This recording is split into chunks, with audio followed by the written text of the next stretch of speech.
Hello, everybody, and welcome to another Design 4 podcast. Today I have with me... ZoomZike, hello.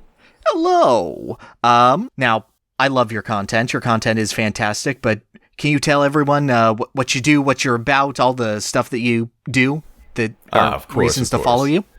Yeah, well, I'm pretty fond of my content as well. So, I make some Mario Party content, identifying luck, if you will, where I kind of do this little deep dive into the different Mario Party titles, figuring out what strategies to do in order to overcome the luck-based occurrences in the game. Because I feel like there's always been this kind of assumption that Mario Party is a kind of game that's like, you play it, you get lucky, you win, and whatever. And there were a lot of times where I would play, and I would feel like I got terribly unlucky, and I would lose. And then I'm like, you know what? I want to try, going against that. I want to go against the grain. I want to figure out if there's anything I can do about this series where I don't die to stupid luck. And, that's kind of... the series was born out of salt, if you will. Good. Yes. Spite, I find, makes the most wonderful videos. Yeah. But, yeah, what I always find engrossing about your content is just how deep of a dive you are willing to go into on just every single board, every single minigame, and just calculate the possibilities, because I really love Mario Party. Mm. And I find that that's sort of a rarity. Just whenever it gets passed around, it's like, this is a fun luck-based thing. 50-turn games? That's torture. That's the worst thing imaginable. I'm like, no, dude, shut up. It's fun. It's strategy. As much as it boils down to dice rolls at times, there is so much you can do to mitigate luck in Mario Party. I kind of like comparing it to poker in a sense, where someone might say, "Oh, you can't take Mario Party competitive. Like, it's just a luck-based game." But poker is a game where you are putting on bluffs. You are when you're being dealt cards, you can't exactly choose what cards you want, unless you're cheating, of course. But in a regular game of poker, you can't choose what cards you want, and you have to make the best of what you have. And in Mario Party, it's a lot like that. So that's the comparison I like to make. No, that is absolutely spot on. I would even say Mario Party is more so than poker. For sure. Yeah, you probably have more options to do what you want to do in Mario Party than poker. Oh, absolutely. And just like poker, you have the cards on the table that everyone has access to necessarily, but in Mario Party, the bonus stars are like taking the ace on the table and going, "That one is mine, thank you." Yeah. If you wager more chips, I will give it back, maybe for a little bit. Mm. But I'm just thrilled to find someone who has this sort of passion for this series, because I have felt very alone in that for quite some time. And it's just great to hear. But the reason why I have you on, the reason that spurred this on was I was watching one of your streams. You were doing a Mario Party 1 stream, as you're wont to do. Well, not necessarily want to do, but more just show the full completion of the game. And you're like, yes, the worst board in this game, Bowser's Magma Mountain. And I gasped. I was aghast. I took a step back and I go, hold up. Mr. ZoomZike. Yes. The honored and established, who I have credited to at least 2 victories of my own in Mario Party, thinks that the best board in Mario Party 1 is the worst board? Wow, you actually think it's the best one? I think it's the best board, yeah. I was coming into this thinking that you thought it was all right, but not the worst. No, I don't think that we're going to have that many hot takes in this one necessarily, but no, I was like, oh, really? Oh, that's, oh. Wow. Yeah. So that's crazy to me. Are we just starting off with that? I think, let's start off with that. This whole thing is going to be just a discussion of Mario Party, and more specifically, what makes its bad boards bad, and I guess to an extent, what makes its good boards good. Yeah. But I want to focus on Bowser's Magma Mountain for a second, because this one is one that I feel is sort of the jumping off point to what would become modern Mario Party board design compared to every other board in the game except maybe DK's Jungle Adventure. Huh. I don't know. Would you like to start off why you don't like it, or would you like me to yell at you, basically? Because of my surprise, I'd like you to start off by yelling at me. I'd love to hear why you enjoy this board. Okay, can do. So a lot of what I like about Bowser's Magma Mountain is that it's a mixture of various boards, and it plays the best, I think, with Mario Party 1's unique mechanics, which, yes, are all luck-based and whatnot, but in Mario Party 1, you don't really have a reason to spend coins other than at stars and at Boo. And if at Boo, it's only to steal a star, so really the only thing that you do is a star. Bowser's Magma Mountain has those junctions where you have a luck-based chance of being able to cross them for a 10 coin cost. And I don't think I need to tell you just how volatile the market is in Mario Party 1. Yeah. And just how quickly it shifts. So I feel like that 10 coins for a chance in any other Mario Party, that'd be ludicrous. It's 10 full coins. That's halfway to a star. But in Mario Party 1, you're not using those 10 coins as, payment for a mushroom or 2 reverse mushrooms or 1/3 of a magic lamp or whatever. It's 10 coins for a calculated gamble. And that's what I love about Magma Mountain. It's calculated gambles all the way up the board. Either, you have to either hold on to your coins for the chance to attain Coin Star, or you forfeit them to the luck gods and just pray that you'll get there in a chance to either make a shortcut to the star, or in that one junction in the top right where you can escape the Bowser Boo junction entirely. Yeah, which is forced. Like, that's not necessarily a gamble as much as it is forcing the player into something that they don't really get a choice in. Right, and then what Magma Mountain is allowed to do is you have that one escape route that you do have a choice in. And I like that because not a lot of Mario Party 1 boards have any choice at all. Like, at Luigi's Engine Room, it's luck-based if you have choice, I find, especially with how limiting the door system tends to be. Mario's Rainbow Castle, you essentially have one choice because the differences in spaces on the section junction is it's a one space difference.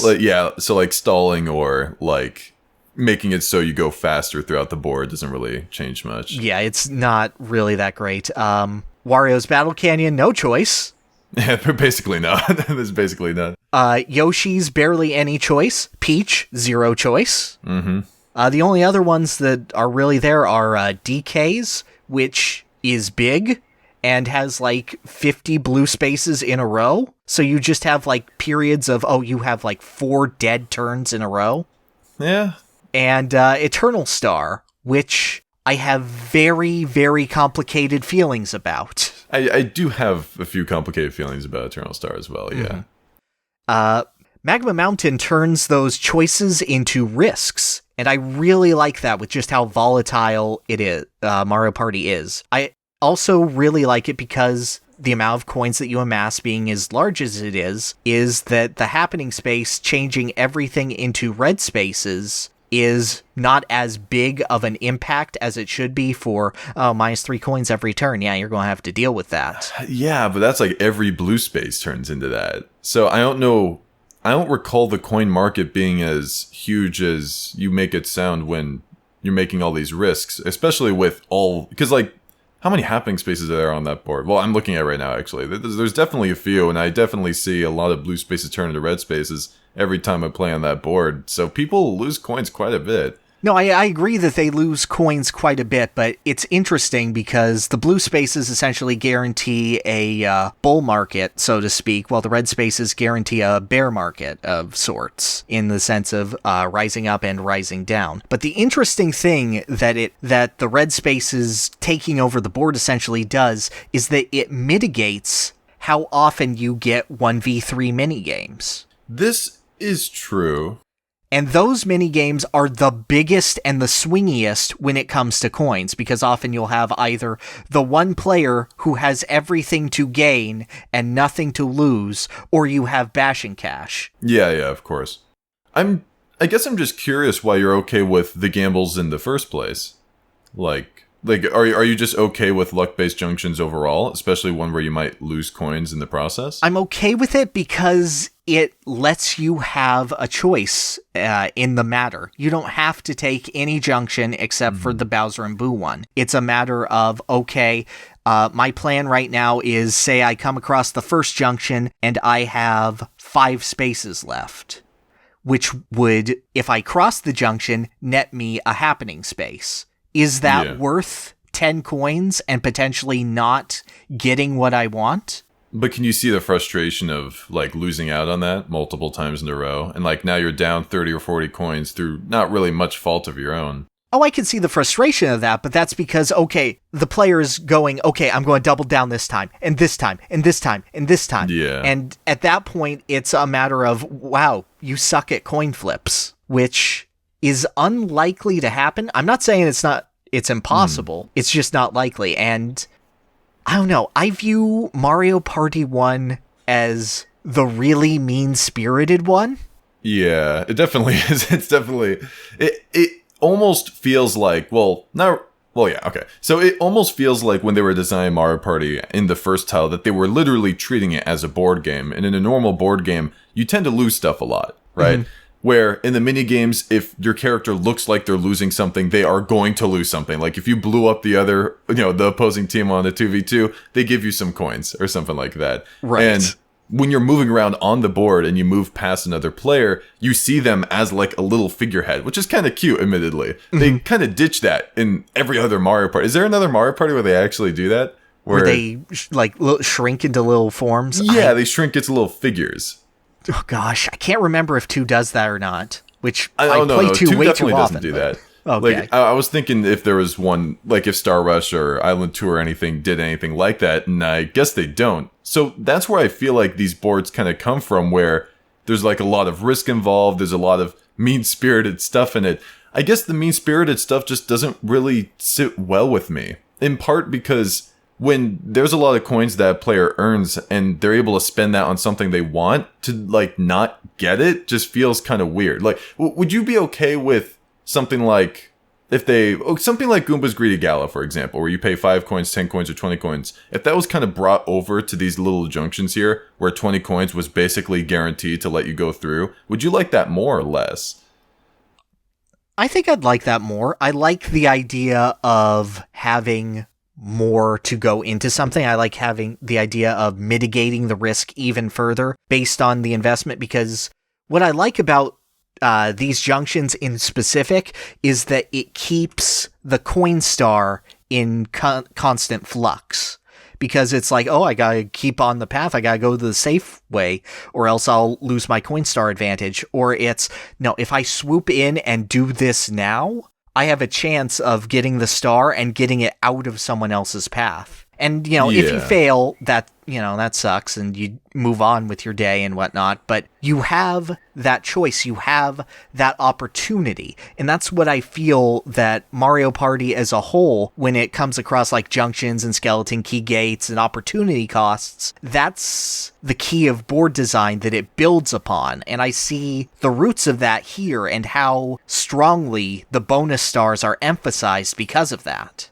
I guess it just feels a little artificial to me, where I understand how it can keep the coin star in check, but for example in Peach's birthday cake, where if you land on a happening, you can spend a lot of coins for the chance of someone with a star landing on that happening space, that feels a bit better to me. It's not like I'm spending a lot of coins for the chance of a piranha plant even appearing to begin with. It's like, no, it's very straightforward. It lets you know, hey, you're going to have a chance if someone lands in this space for a star to be stolen from them and be given to you. I guess to me, it's just the idea of spending 10 coins and then having a mosey on my way just feels a little bad, especially if there's like tons of red spaces taking away my coins through not really much fault of my own or really much way to avoid them. Mm-hmm. I can sense the frustration from it. Yeah. But also in my heart, I feel like it's a Bowser board. Yeah, I can see that. But like, do you feel like, okay, I understand that you're able to have a chance of avoiding it. The Bowser Boo whole thing, right? Mm-hmm. But do you feel like it's okay for players to just kind of lose a star like that? Like, I feel like that's rather harsh, where through no fault of their own, even if they may have tried to avoid it, they can just kind of lose a star And that's just kind of it, you know? They didn't really have much of an option with it. It was just kind of a coin, 50-50 coin flip that they didn't really have much choice to, avoid. Well, first of all, I think that the chance of losing a star is totally dependent on the board. I do think it's worse here, and I honestly think it's a lot worse in Eternal Star.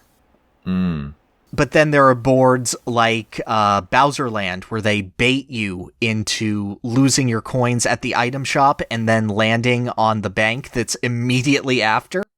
And they're like, oh, you don't have any coins?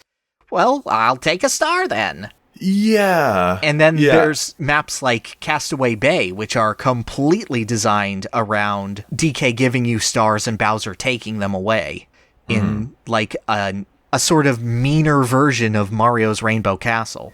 And I love that board. So I think it can be designed around... I can see that. Granted, of course, Mario Party 6 has, like, different options to, like, slow down. It has the sluggish room, of course. Yeah. There are different ways. It's definitely a better version of Mario's Rainbow Castle because of, like, all the different options that you have and actually being able to affect whether or not Bowser or DK is there. Yes. Whereas in Mario's Rainbow Castle, as we said before, like, the junctions you are given, it's like, oh, wow, this one's just one space longer or one space shorter than the other one. That's a lot of choice I get there. Oh, God. No. It's just kind of whatever. Like, if I look at it in the frame of it being a Bowser board, I could totally see how that makes sense, how it is supposed to be punishing, and there definitely are a lot of punishing boards in Mario Party. I think I would be more okay with it if it was similar to Goomba's Greedy Gala in that, where if I were to pay 20 coins, I would almost be guaranteed to cross instead of, because I have seen it happen to some people where they just keep paying 10 coins and they are basically playing on Peach's birthday cake, but they lose 10 coins every couple turns because they just cannot take another junction. Right. And at that point, it just throws the whole game into flux where it basically becomes coin flips for who gets to get ahead and who doesn't. Mm-hmm. I'll also say that this is probably the most fun board to have the bonus blocks on. I think that the plus coin block, the high roll block, and the warp block especially are super volatile on this board. I can imagine the warp block being absolutely terrifying on that board. Being right before Bowser, and then like all of a sudden the warp block comes out of nowhere and you swap with someone else. That'd be absolutely terrible. Holy I have crap. seen it. I have felt it. And the taste from that fear is palpable in the air, my friend. Oh my gosh. It is beautiful. Well, I must ask them, what do you think is the worst board in Mario Party 1? I think it's Wario's Battle Canyon. You think Wario's Battle Canyon? Well, I agree then. Because, like, the only real choice again, Wario's Battle Canyon is the fly guy, right? Mm-hmm. Like, you can theoretically, if you were a robot, a TAS-bot, if you will, or if you were that guy named TAS, you could press A the instant you saw the space that you wanted to land it on after being shot out the cannon, right? Right. You could do that, right? This is not like a delayed thing like the dice block, because with the dice block, if you see what you want and you press A, like frame perfect, you're not going to get it because it's just going to keep rolling. But with this, you can, right? So I guess if you think about it, you might be able to do something, but most people, it's just like, whatever. You're just going to land where you're going to land, and you just keep going in a row. It's basically Peach's birthday cake, but you can move players around a little bit more, I suppose. Yeah, and with Birthday Cake, Birthday Cake is one of those weird maps where I don't think it works at all in a 20-turn game, but I think it works fabulously the more turns you add on. Yeah, I have a similar feel to Yoshi's Tropical Island with that, where like the more, because Yoshi's Tropical Island, like you invest a lot of coins into these swamps, right? And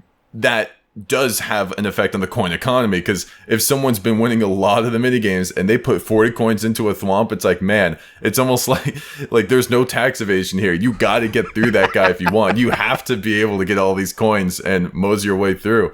But like same deal with Peach's birthday cake, and like if you're doing a 50-turn Mario Party, and it's almost like Monopoly in a way. I almost wonder if Monopoly was thought about when they were making that board, because it's like you kind of like plant yourself onto these different spaces, and when you land on them, you lose a star, and that can just kind of suck. You know, it's literally real estate investment. So it literally is. Like, that's quite, I don't know if that's what they were thinking about when they were doing it, but It definitely feels a lot like it. But now that you mention it, a lot of the boards in Mario Party 1 don't feel like they give you that many options. I'm not sure why they made it like that, though. Yeah, I'm not entirely sure either. Man. And then my only other one little nitpick is I don't like Eternal Star just because when people have figured out the warp course and which ones are likely Bowser, it's never going to change. Once that is a solved puzzle for everyone on the board, there is no way to reset the warp course without someone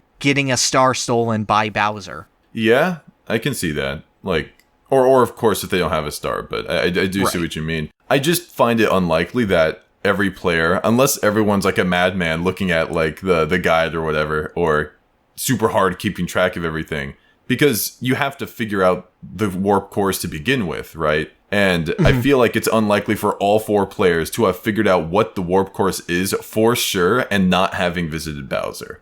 Well, see what I did, because I watched your video and then I do streams of Mario Party on Sundays, and we had a 50-turn game of Eternal Star. Oh gosh, how did that go? We were dead by the end of it. It did not go great, because what I did was I viewed your video and I looked at the warp courses and I memorized specifically which ones led to Bowser. Uh-huh.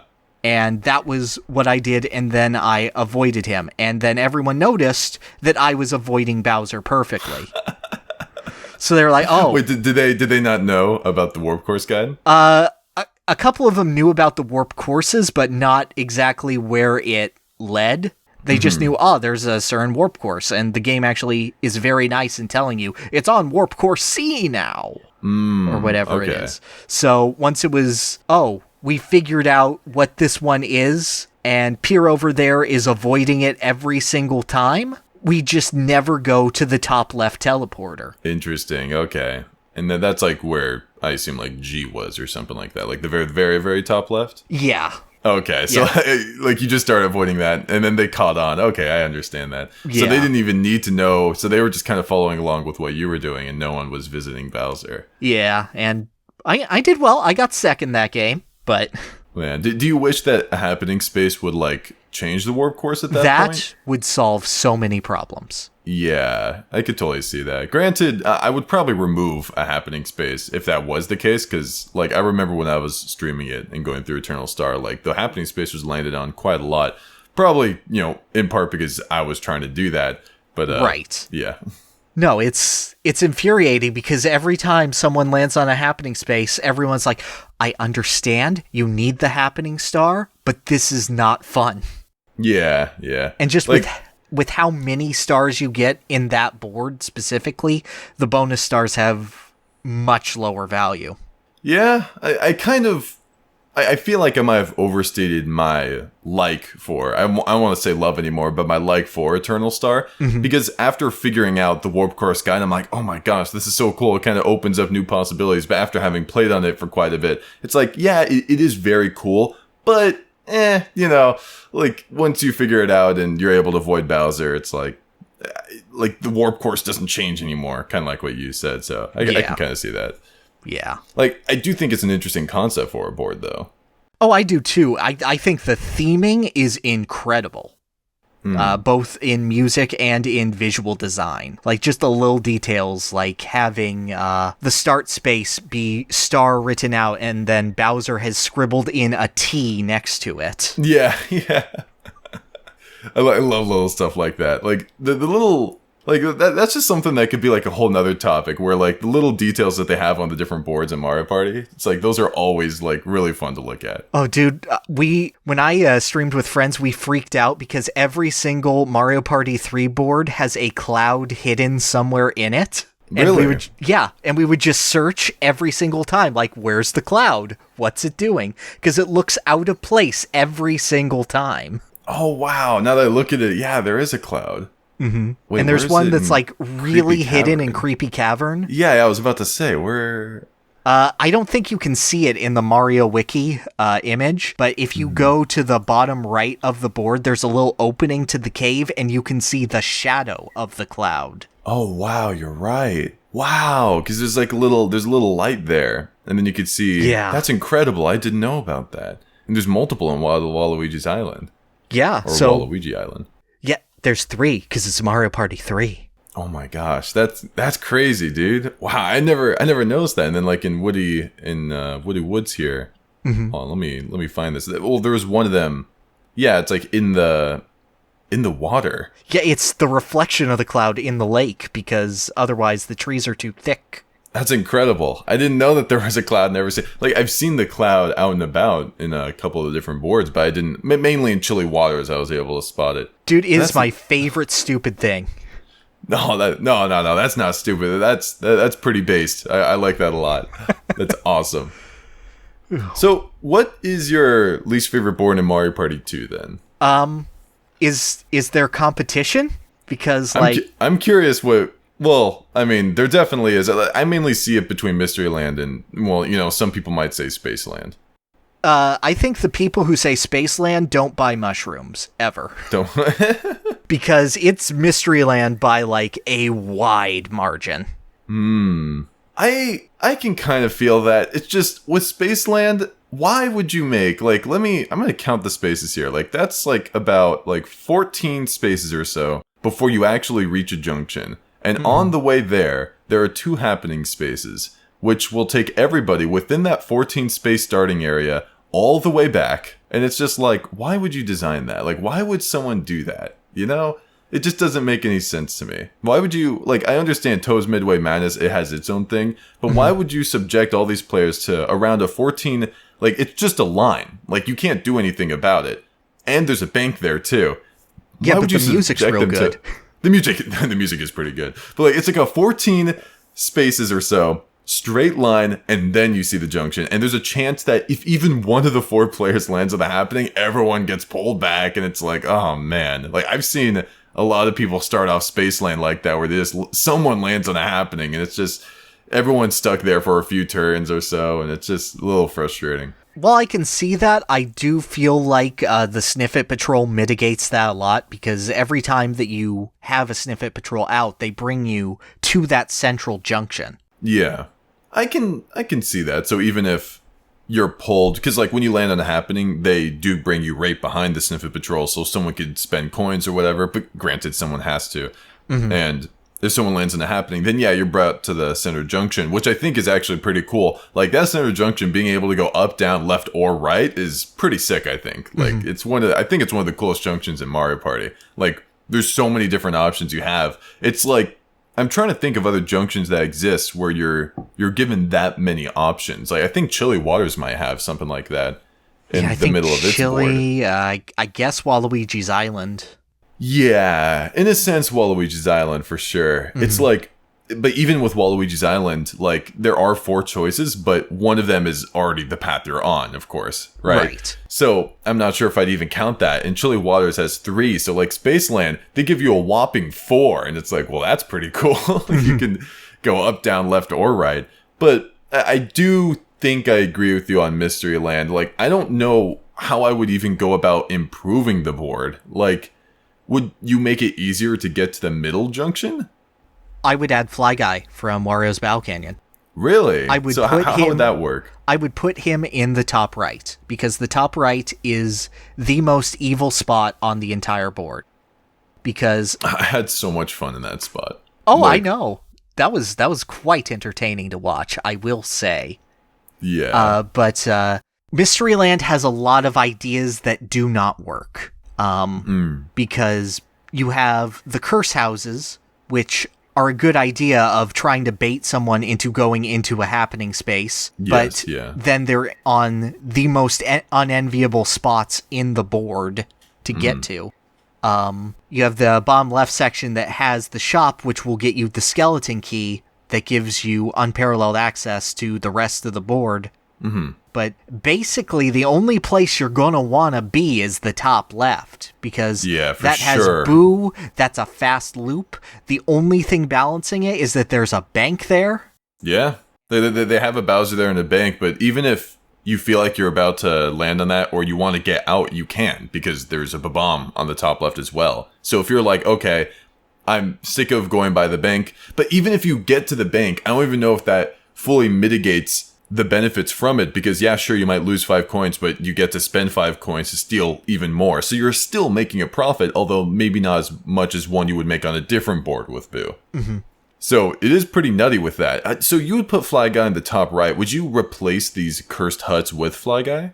I might, or I had another thought for this board. I would change the mechanics of the cursed hut, where instead of them having a 1, 2, 3, you get to pick a range of 3 consecutive numbers. So, like, you could pick 4, 5, 6. You could pick 6, 7, 8. You could pick 1, 2, 3. You can curse someone and say, oh, okay, so I want their curse to be they roll between 5, 6, and 7. Yes. Interesting. That's a really cool idea. Like, it's like a poison mushroom, but being able to choose those kinds of numbers gives you a little bit more access. Like, it's not too overpowered to the point where you are literally choosing where that they're going to land. Right. But it does give you more options. Mm-hmm. And, like, there's not, for example, 3 happening spaces in a row on Mysteryland, so I wouldn't say it's even overpowered. Right, it's just improving your odds to a drastic degree, because you can poison yourself in those shops, which no one has ever picked, but... Yeah, like, I can only really see that happening if you want, well, to get happening, or if you want to land on that chance time on the top right island, because, like, players can get stuck there quite often. I'm not even sure how it happens, like, how players get stuck there. Like, it's such a quick loop, like, you'd think that they'd land on the happening spaces more often than that, right? Yeah. Maybe it's because it only has 3 of them. All the other islands have 4, but that one's the only one that has 3 happenings. But it's such a small loop. It's so weird that they aren't landed more often. That could be. Yeah, I just see them land on the chance time. And then I know the top right tries to mitigate it a lot with constant item spaces, but that's What do you mean? You mean like the item space is mitigated? Like how would that be? Just in the fact of, I have a chance to have a skeleton key that gets me out of here, or I have a chance to get a lamp that gets me out of here. Magic lamps are, like, by far the most valuable on this board because they take all of the luck out of it. Oh, for sure. Yeah, like magic lamps are incredibly valuable on Mysteryland. Now that you pointed out, there is no item space on the bottom left part of the board. So the bottom left allows you to actually purchase what you want, whereas the top right, there's 3 item spaces, which allow you to just get whatever you want, get that skeleton key, and get out of here, which I don't see very often. I know. It's weird. It's like people just get stuck there. It's so strange to me, because it's like there's 3 happening spaces, you can land on them or whatever. There's 3 item spaces, you can get a skeleton key from it. There's a Shy Guy hut there, which is able to make it so you can make yourself roll a low number at some point or whatever. Mm-hmm. But I guess if you make it to the Shy Guy hut, then you're gonna land on a happening space anyways. Actually, yeah, now that I think about it, if you visit the Shy Guy hut on the top right, then you would have to have a very high roll in order for it to be worth cursing yourself next turn. Yeah. If that makes sense, if you kind of get where I'm No, I agree with you. Same thing with the bottom right Shy Guy hut, because all of the happening spaces are later in the loop past the bank, or around the bank. Oh, yeah, that's strange design. I wonder why they would do that. Because, like, you would think that they would want to put the happening spaces a little bit, like, just a little bit ahead of where the Shy Guy hut is, so cursing yourself would actually be worth it. But no, they have it, like, right there, or like on the opposite side. It's not in any sweet spot. Like on the top right part of the board, if those item spaces were instead happening, like they kind of swapped them, I feel like that would be better. I something agree like with you that. There. Yeah. Yeah, like if you were able to do that and just kind of roll 1 to 3, then everything would be chill. Mm-hmm. Is Mysteryland like your absolute worst for Mario Party 2 then? It's not a competition for me. It's not even a competition? It is, I will play any other board twice in order to avoid Mysteryland. Really? So if someone were to mention, hey, let's do 50-turn Mysteryland, how would you feel about that? What are you doing? You do Bowser's Magma Mountain before that? Oh, dude, I do 50 Bowser's Magma Mountain easily. Just for fun, not even like, no one has to even force you to. Yeah, I mean, I would do, that said, I don't think Mysteryland is the worst board. Would I do it before, say, 50-turn Eternal Star? Yes. Mm-hmm. Yes, I would. Absolutely. Is it your least favorite out of, like, the first 7 Mario Parties? For Eternal Star? Let me check. Well, or whatever one is your least favorite. I'm curious, like compared to like what we've already talked about, like Eternal Star and Mysteryland. Between those two, Eternal Star is my less favorite. Of boards in the series as a whole, no, I have a definitive worst board, and it's not here. It's not here. Mm-hmm. Oh, okay. I think 2's boards as a whole are above the usual average of Mario Party. So. Oh, okay. Like, what would be below the usual average? Anything from 5. Anything from 5? Yeah. Anything from 5. See, I actually had a conversation with someone on the Mario Party NetPlay Discord server, which, by the way, like, you were talking about how you felt good that you finally found someone that, like, kind of, like, takes a deep dive into this. That's how I felt when I found that server, because I was looking into this stuff before I even found the server, and I'm like, and I was looking into it, and I'm like, I wonder if there's any data on this. Like, I wonder if there's a place, some kind of place, some magical place on the internet. And I was looking stuff up, and I found it. There are these, like, hundreds of people that just play Mario Party for fun, like just online with one another. And I'm like, wow, that's freaking awesome. And I talked to them, and they have all this info that they're willing to give me. There's the Mario Wiki, and I'm like, wow, it's just amazing, like, all the info. But anyways, I had a conversation with them, or with one of the people there that's helped me on my videos, about the Mario Party 5 boards. And my eyes were kind of opened to Mario Party 5's boards, and that the only one that I think I love is Pirate Land. Like, I tried looking at all these other ones, and I have a problem with almost every single other one. Like, I can still enjoy myself, but I'm not exactly sure if I could say I love any of them other than Pirate Land. Oh boy.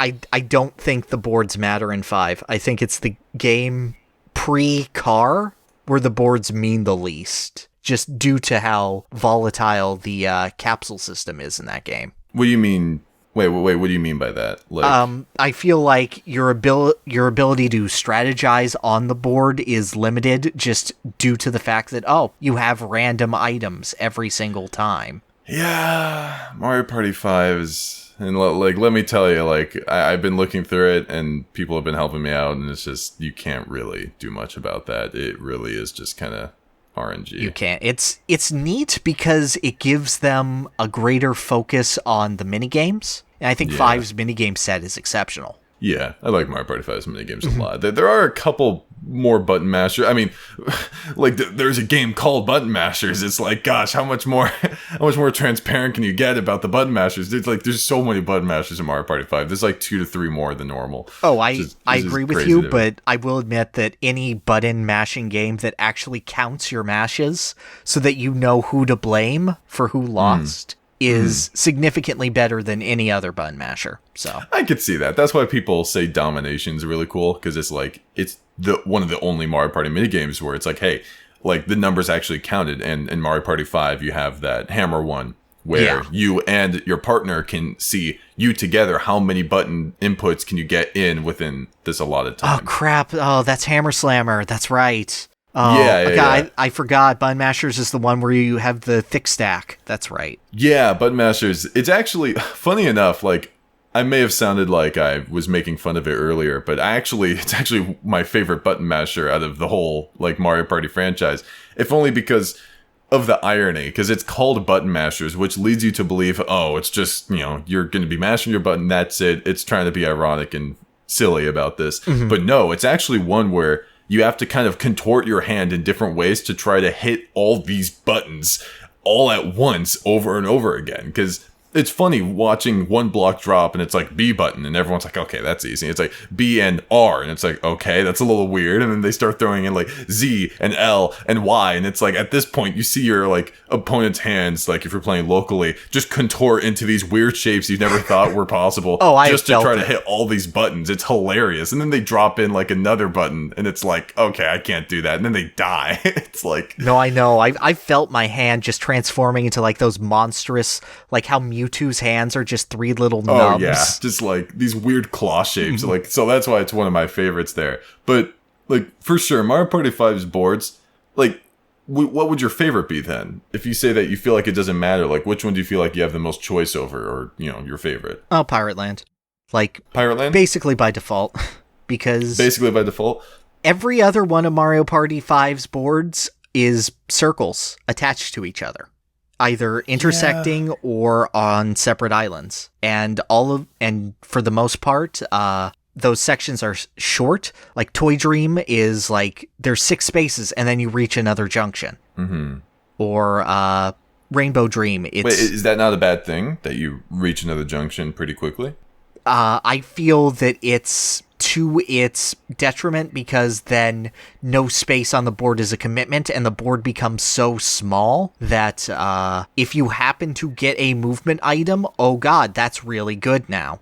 Mm-hmm.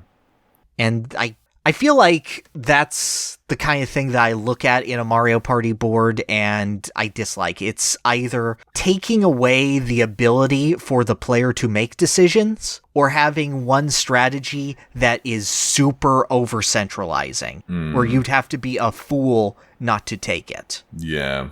So, if Mario Party 5 was giving you the option to actually purchase item, or, the orbs, much like Mario Party 6 and 7, would you have a problem with the boards, then? I would have less of a problem with the boards. I still think some are bad, like Future Dream, I just don't think is good. I think it's worse Mysteryland. Worse Mystery... How is it worse Mysteryland? Because you actually get an option to take what teleporter you want. Like, you can leave the place if you want to. Yeah, but you get stuck on the paths for so long, and then you get the rockets, which are entirely randomized, and then you have the happening space where you take the taxi, and then it mugs you for 10 coins. Yeah, I guess I just don't find it as frustrating, because I can leave, I can finally leave for salvation. Because in Mysteryland, I get stuck on the top right area with a couple of my pals, DK and Luigi over here, and we just land on chance time 3 times in a row, and some crap happens. It's like, at least on Futureland, I can finally escape from that treachery. There's like multiple teleporters that you're able to choose, especially in the bottom area. The bottom area, you have 2 teleporters you can choose. You can actually get out of the area, So that's why I don't really find it to be as bothersome. I could see that, but I don't know. I find navigation more of a chore, and in Mysteryland, if you're caught in the top right, you've already gone through 3 other islands and 3 other cycles, and have probably visited a bank or boo, or potentially had the option to UFO out of there. So it's a matter of, you were really ungodly unlucky in that game. Yeah, I can see that. So that's why I'm not, using that as a huge example, but it is something that happened. So it has potential. I don't know. I'm curious how you would compare Bowser's Gnarly Party, its board gimmick, which is, when 3 people go over a bridge, it disintegrates, and another one appears on the other junction, right? With the way Sweet Dream handles it. Because Sweet Dream is Bowser's Gnarly Party, that is its board mechanic, but just ramped up a little bit, where if you pass over it once, then the junction changes paths. How do you feel about that? Do you think it's better or worse? I find it worse because then you're like, oh, that's just Toad's Midway Madness. Yeah, I guess so, huh? Yeah, and Toad's Midway Madness sucks. I mean, it's definitely not as bad, because, when you get to that first junction in Sweet Dream, you're still progressing, right?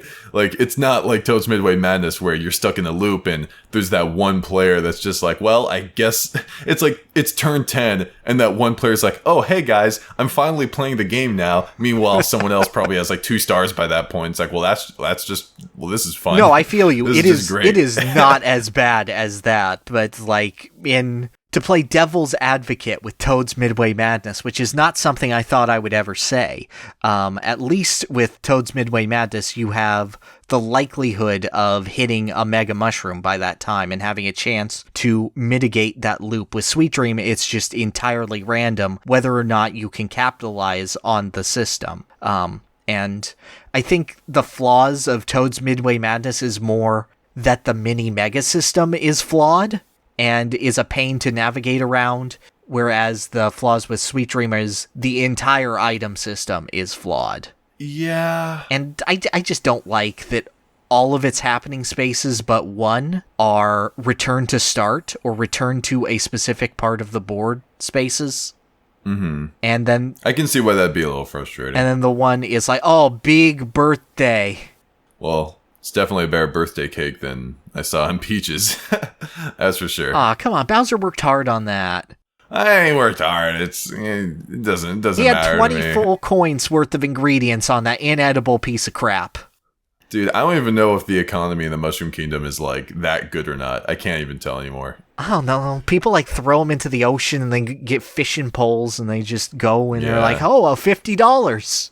Yeah, well, like we'll assume that like Mario is like rich, but he's probably just average, but maybe a little above average with how much work he does. Because the Toads, I imagine, don't get that many coins. I don't know. Some of them can make factories though. Do Toads get paid? I'm not sure if Toads get. I imagine that Peach would pay them, but maybe they don't get paid enough. Maybe that's why she gets kidnapped all the time, because they just don't get paid enough money to like deal with it. It's not like indentured servitude, like, oh yeah, I'll give you a house. Your name is Russ T? Cool. You do books. Yeah. That's your life now. Guess so. That could be it, where it's like, here, all of you can have a house, and yeah, I guess that's cool. Yeah, don't forget, you're here forever now. Yeah, pretty much. Like in the Mario and Luigi games, everyone has a little house. I assume that they like Peach. Oh, I assume that everyone likes Peach. I just don't know exactly what the terrifying monarchy she has in place entails. Yeah, that's a little... kind of spooks me a little bit. But there is one junction on Sweet Dream that I do find to be a little interesting. It's a little to the left on the little piece of chocolate cake, where you can choose whether you want to go down and then enter in that other junction, depending on, well, that other junction could be going down or left. But that chocolate cake junction there on the left, you can choose if you want to... Okay, because like if you and there's another player behind you, right? You can choose whether or not you want to risk making it to that junction on the top right before the other player or not. Right. Right? Yeah. Like I've had multiple occurrences where the star's on the top or, you know, the star's on the right, whichever, or bottom right, and you're trying to make it there. But whatever it is, you want to try and make it to the star, and you think to yourself, can the person behind me roll high enough? Will they get an item to like roll high enough in order to get there? So like there is some strategy with that involved. Yeah, there's some. It's also cute how there's like little utensils that like. Do you at least like the aesthetic of Mario Party 5's boards? Oh, absolutely. Aesthetics are great.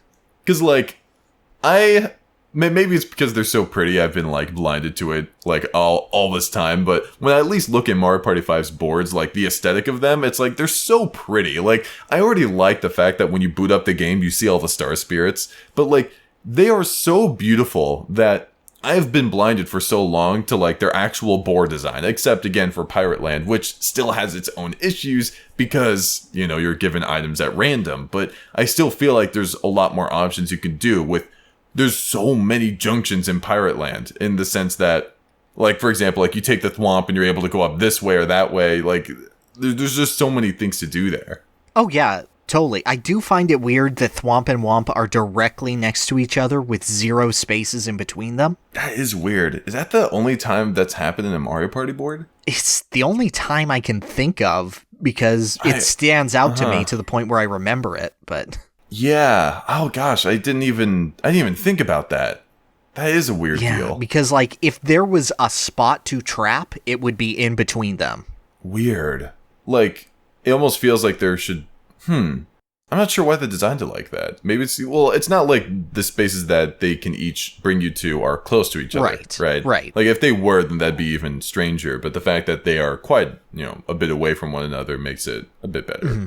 But I'm curious if we can move to... I want to talk about Mario Party 4 a little bit, because like I was able to make a video on that and kind of give my opinions a little bit on it. But I want to know, because in my opinion, at least when I look at Mario Party 4's boards, I feel like Mario Party 4 might just have the worst boards out of all the Mario Parties. Like maybe if I count Mario Party 1, but like I look at all these different kinds of tiles and all the boards that they offer, and I feel like Mario Party 4 might just have the worst. Like, if someone's like, hey, let's play Mario Party 4, I'd probably just groan. Like, no, I know. Before replaying it recently, I thought, oh no, Mario Party 5 is the worst. There's no choice. You just get random items and you just land on spaces and things happen. It's a game where things happen to you. But on replaying it, I'm having a bit more fun and I'm liking the frequency of junctions. Mario Party 4, I feel, is just... hey, what if we made the junctions random every single time? Yeah. It's like Toad's Midway Madness. Like, you go one way or go the other. Koopa's Seaside Surrey, it's like, it's luck-based. And then the Goomba's Greeny Galley, it's pretty much luck-based. It's like Boo's Haunted Bash, which I do like. It's like, you still might get funneled a single direction, you can't do much. God, Boo's Haunted Bash is good if everyone manages to get past the item shop and the bridges are still up. If they are down and the bone train or whatever it's called is out, then everyone goes to Boo and the rest of the game is stealing. Mm-hmm. And no one gets happening ever. And that's the thing. Like, I didn't mean to cut you off, actually. You can keep going. Oh, no. You are impassioned by all means. Like, I even like Boo's Haunted Bash, right? But even when I look at it, if the bridge is out, that bottom right bridge, let's say that bridge is out, you have to travel. So, like, that's like, you have to travel so many spaces to be given an option. Like, do you realize how many spaces you have to go? Like, you go from start to bottom left to top left, right? And now you're given, yeah, you visited 2 item shops along the way, sure. But you go all the way to the top left, and the boneyard is there, right? Yep. And now you might be given something, right? But again, like you said, if the bridges are out, then you're actually able to access the boneyard, right? So finally, you're given an option to actually go somewhere, right? Yeah. But the fact that it's possible for players to go from the start all the way to the boneyard without much option to do anything in terms of which direction they want to go, it's like what I said with Spaceland, but worse. Like, it's absolutely terrible. It's miserable. And the fact of the matter is someone has to go, yeah, I'd rather not see Boo. I'd rather make it so that everyone has a chance to play the game again. Mm-hmm. And everyone else is like, no, I want to see Boo. Yeah. And they start with them on, right? Like, I'm not, like, of course. Yeah, they start with the bridges on. The bridges on. If someone goes to visit Boo, right, and they turn the bridges off, what's even funny about that is it probably won't even help them that much, because what's going to happen is they're going to be forced to go down right afterwards. Right. Because, like, after you visit Boo, you can go up if you have a mini mushroom, or you can go left if the bridges are on. But if you don't have a mini mushroom and you just turn the bridges off, then you're about to join your friends, which you just, or, would be friends. Like, you're about to join them who you just screwed over, and you're going to go down and around the board for, like, multiple turns in a row. It just doesn't make sense. I don't know how I would change it. Like, would you make that thing on the bottom right?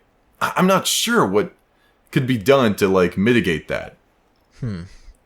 Like, I don't really get it. Like, it just feels like a very clear design problem that should be fixed in a board like this. Like, I love the boneyard. I think that's a pretty cool, like, you're given a lot of different options of where you want to go. It kind of reminds me of the cacti in Spiny Desert, in a sense, where you're given tons of different options and you can kind of think it through.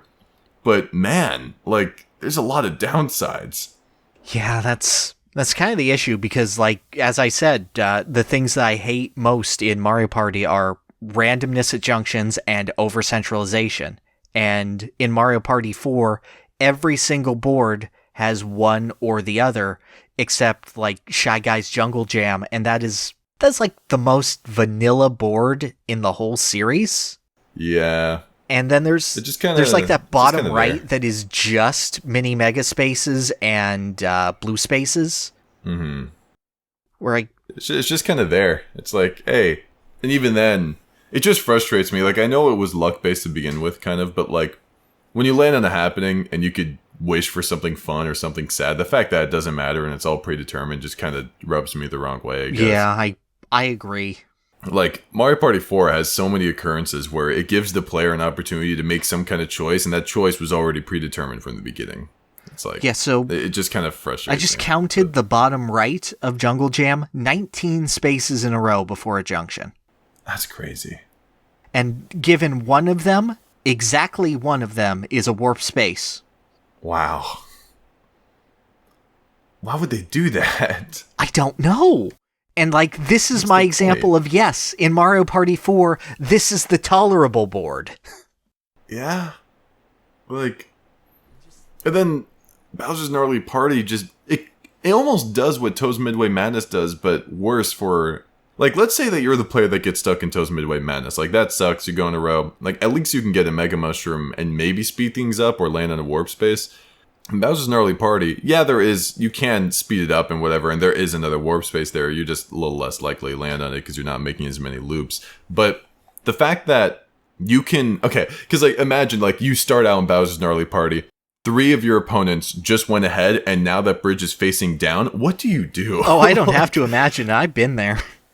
Like, what do you do? The one thing that I think... buy an item? Or like, yeah, what? The one thing I think Gnarly Party does well is that every time you are stuck in a loop, it gives you something to do. Either there's the item shop there in every loop, and you have a chance to just amass coins and basically roll until you get a strong option. Like, it's one of the few perfect opportunities to essentially farm for Crystal Ball or Magic Lamp. And then in the upper one, that's always a pass by the lottery shop. So there's always something there. That's not as valuable as an item shop, but hey, it's something, and you still have the chance of escaping that with the mini mushroom pipe.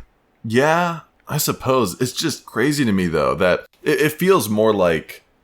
how do I put it? It feels more like it's minimizing the pain instead of just getting rid of the pain entirely. Oh, no, I agree. It sucks, but it sucks less. I don't know if it's like Stockholm Syndrome of I've gotten this far. Oh my god, I'm actually able to make a move. Thank you, Papa Bowser. Yeah, it's just so strange to me because from what you said, and I agree with you, it does sound like the devs actually thought through, oh, if a player gets stuck here, at least they'll have something to do. But if they thought that, then why didn't they think, oh, maybe getting a player stuck here isn't that fun to begin with? Right. Like, it's like they thought ahead. It's like they're so courteous. It's like they lock you in a cell and it's like, oh, well, at least we're giving the player something to do in their cell instead of thinking, why do we have a cell here in the first place? And they just didn't do anything about it. It's like who thought this was a good idea? Who thought that these junctions would be fun? You know? I don't know. It's just weird to me. Or at least... and this is my frustration too with Mario Party 4, is that the Mega and Mini Mushrooms, I feel, don't affect enough board events. Right? Yes. Like, if you're Mega, you can't run past the flood in Shy Guys Jungle Jam. Like, if you're Mini, running across a bridge, I feel, shouldn't affect the bridge in Bowser's Gnarly Party. I agree completely. That's the most obvious example of it, but it happens everywhere. Like, even as a kid, I was like, I'm Mega. Why do I have to do the banana peel junction? I'm skipping everything else. Yeah. It's like, it makes no sense to me. Like, you can make little things for when you're Mini as well. Like, maybe if you're Mini and you land on the happening on the hotel or whatever, the Koopa didn't see you or whatever, and, like, you don't have to pay anything. Something like that. Like, I feel like that would actually make me passionate about the Mega and Mini Mushroom. There's a Universe B ZoomZike that's going, wow, Mario Party 4 is really cool because this gimmick that it has of Mega and Mini Mushrooms, it implements everywhere. And like NPCs react in fun, kooky ways, and the board events react to you being Mega or Mini, and that could be really cool. Like, maybe if you're Mega and someone's on a roller coaster and they try hitting you, like, it's just bam, like it hits you and then they like fall off or whatever. Like, of course, when you're like, you land on a space after you're Mega, you go back to normal size, but who knows, maybe we can edit that or something where you're Mega for the duration of the rest of every other player's turns or something like that. I don't know. But, like, yeah, maybe the roller coaster comes by and smushes you if you're Mini, or they just get smacked away if you're Mega. Like, I feel like it would make Mega and Mini Mushrooms way more tolerable, maybe even make me want them in Mario Party, like, more often. But they just It would aren't. certainly like, just at least validate the existence of how many damn mushroom spaces there are in that game. Mm-hmm. Like, for sure. Or like you can just think of so many, like, maybe if you're Mega, when you come upon, like, that Goomba or whatever, he gets nervous or something because, like, he's worried about you crushing him or something, so he'll, like, give you a discount. Or if you're Mini, again, like, going past those dice rolls on the, you know, the ones that can send you back to start, maybe, again, they don't see you, or you're able to scurry past without making a noise or something, it'll, like, let you know that. So, like, there's, like, different advantages and disadvantages. I don't understand why they didn't do that. I don't understand why they didn't make it more interesting that way. There is a good version of Mario Party 4 that can be out there. It's so close. It's infuriating just how close it is to being such an engrossing and interesting Mario Party, and how it just stops short of that in, like, every board in every way. Yeah. It's incredibly frustrating to me. Like, that's probably my least favorite thing when I look at a game that I dislike, is that all you had to do was change this thing about the game. Just had to change this thing, alright? Just had to look at it in this perspective, and it could have been great. And I feel like Mario Party 4 it hits that for me. And in some cases, I might even prefer playing Mario Party 1 over Mario Party 4 because of how much it hurts to see Mario Party 4 do this to me. It's just whatever, man. I agree. But, do you want to move on to Mario Party 6's board? Yeah, I think so. Here, how do you feel about Clockwork Castle? It's weird, but I like it. Like, it's such a cool concept. I love the idea of it. I love the idea of how it incorporates Mario Party 6's story into it. I love the Bowser and DK rival dynamic to it. I love the idea of chasing after DK and then running away from Bowser. Yeah. I just feel like it could use a couple more movement options to really solidify it. Yeah, it feels like a board I shouldn't like very much, but I actually like it a lot. And, like, the warp pipes kind of sell it for me, where, like, I do feel like that there should be maybe another set of warp pipes, possibly, like, maybe on the left and right side of the board, where, because, like, you kind of have, like, Twilights and, like, I forgot what the freaking Sun and Moon's name is. Brighton, I think. Yeah, like, they have their own little ships or whatever it is on the left and right. And maybe if there's a warp pipe connecting those, like, that would be another movement option that would help out quite a bit. But other than that, I think there's, like, 3 pairs of pipes, right? Like, on the corners of the board and then on the top and bottom, which I think are really cool. Because Bowser and DK, they can't take those. Imagine if they could. Then the board, I think, would kind of be out the window. But the fact that you can take those to try to get away, and the fact that you have to gauge, okay, what time of day are we on? Like, is this the first day? Like, the second day, the third day? Are we about to enter into nighttime? Should I be moving away right now? Or should I chance getting close to DK in hopes of getting a star? Stuff like that. Because every other Mario Party 6 board that's day and night, you don't really... I mean, I don't know, actually. I was going to say you don't really have to pay attention to which day it is of daylight or which night it is of, you know, it being nighttime. But right. I guess you kind of do. Yeah, like, Fair Square and Castaway Bay, I think, do it really well. Do you like Fair Square? Yes, if no one realizes how good the shell game at the right side is. Because in day, that's just free stars, and then you just go, oh, is it expensive at night? No? Well, let's get some more stars. Is it expensive? I'll go around. I've been scarred by Fair Square. Like, I call it unfair square, because I just think it's unfair. Because one player, even if you're bad at the game, let's say you just don't even win that many games, like, and you have, like, at least 25 coins, you can buy 5 stars. Yeah.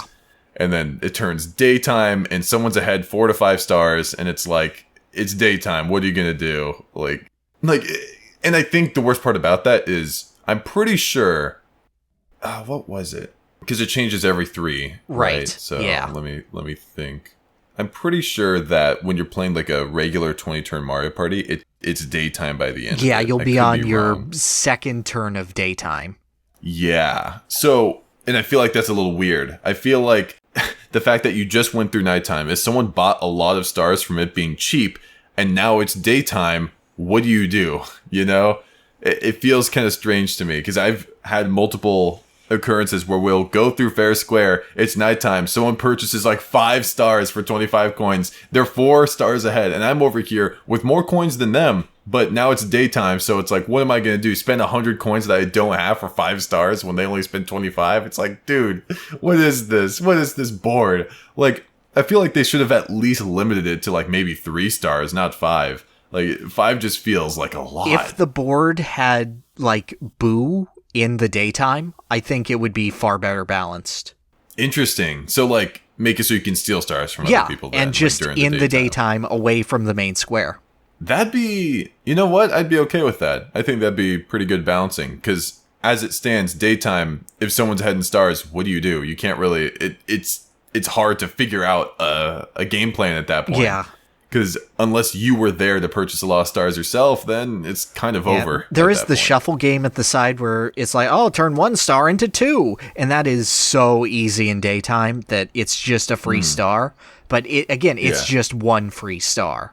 Yeah, it's just 1 free star. And like Fair Square, there's a reason why if you ever look at people playing Fair Square, or I'll see people play, and again, the Mario Party Netplay Discord server, or I should say MPN server, but I'll see people play on the MPN server. And I look at Fair Square, and it's like someone has 12 stars, and second place has like 5, and I'm like, oh well, that's how it goes. I see.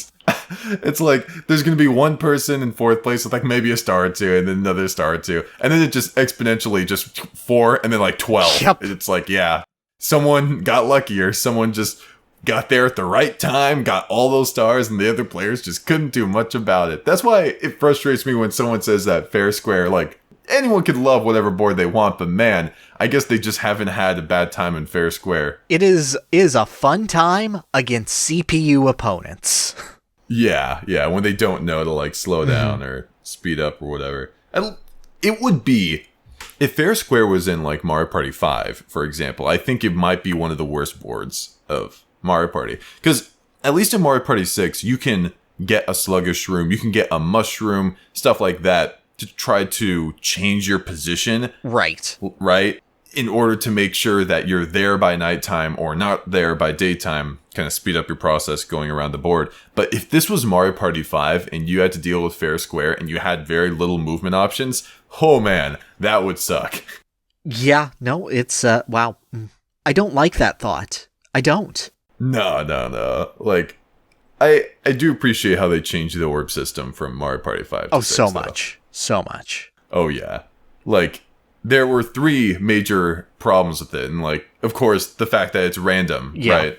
Like, that's already a problem in and of itself. Like, if we were to give Mario Party 5, like, the option where you can choose to, like, purchase orbs, like, that would be good, but there's still a couple problems. Like, one of them is that you can't throw orbs backwards in Mario Party 5. You can only throw them forward. I always forget that. I'll boot up Mario Party 5, and I'm like, orbs are, I got an orb I like. There, okay, so it's fine. I can use it. So I try to use it, and I'm like, oh, wait, I can't throw it behind me. I guess my character can't turn around. It's like, whatever. And then the third thing is, when it's on a space, you can hurt yourself with it. It's like, oh, okay, that's cool, I guess. I threw a Piranha Plant orb in front of me, and now I lost half of the coins because I landed on my own orb. But then you miss out on the hilarity of paying Hammer Bro 5 coins to take 10 coins from you. It's like, I can kind of... That's like the only argument I could see in favor of Mario Party 5's orb system, where you don't own the orbs when you put them down, because there might be like this push and pull of, do you want to risk landing on your own orb space? Right. Like, I can see that being kind of an issue, but in Mario Party 6 or 7, they just did this whole overhaul. They're like, okay, you can throw it behind you. Okay, you can land in your own space, and it gives you an extra 2 coins. That's cool. And it even has your little logo there. And what I think is really funny about the logo thing is you don't know what orb space it is. Have you ever had a time where, like, your opponent will place it down, and then many turns later, you're about to land on it, and you're like, wait, which orb is that? Oh, God, like, yes. Absolutely. Right? It's like, in 5, you kind of have an idea, because it gives you an icon, like, oh, this might have something to do with your coins or your capsules. In 6 and 7, though, it's like, you see an L there, and it's like, oh man, am I about to take this or not? Like, is that a boo? What's like, Luigi got for me today? Yeah, it's like, I have no clue what that is, and then bad stuff's able to happen. So that's my whole spiel on the boards, or I mean the orbs. Yeah. So is Fair Square your least favorite board in 6? So there's, let me think. I love Towering Treetop. I love Egad's Garage. I do too. I think Egad's Garage is just amazing. I think that awesome. Egad's and Castaway specifically are some of the best boards in the series. I haven't played enough on Castaway for me to determine that. Like, I know we said earlier, I do think it's better than Mario's Rainbow Castle by like a landslide. There's way more things to do, items. I don't even have to go over that again. Yeah. But I need to play more on Castaway Bay. I think it's between that and Pagoda Peak as the best linear board in the series. And then everything else is not even close. That's interesting, because I do love Pagoda Peak. I don't know why, though, because it's literally a straight line. Like, at least with Peach's Birthday Cake, you have a chance of going somewhere else on the board, but, I guess it's still kind of like a straight line. But can you explain to me why I like Pagoda Peak? Like, what makes it different than the other straight line boards? Well, first off, the flavor is incredible in that board. It's one of the most fun boards, just visually and animation-wise. And that's great. Oh, yeah, because they're jumping and hopping to pop. Yeah, that's great, yeah. And then second off, I think it's the gongs and the ability to constantly hit happening spaces that either change your objective at the end or change your position on the board. And as you go essentially further and further up the mountain, those lower on the mountain have a greater chance of screwing you over by changing the price of the star. And due to the way that the slow shroom works, it is so easy to snipe that. Oh, yeah. This sluggish shroom's crazy. I don't remember if it's called slow or sluggish. They changed the name in between 6 and 7, and I forget which is which. Oh, did they? Yeah, one is sluggish and one is slow. It's the same is one. Is that the case?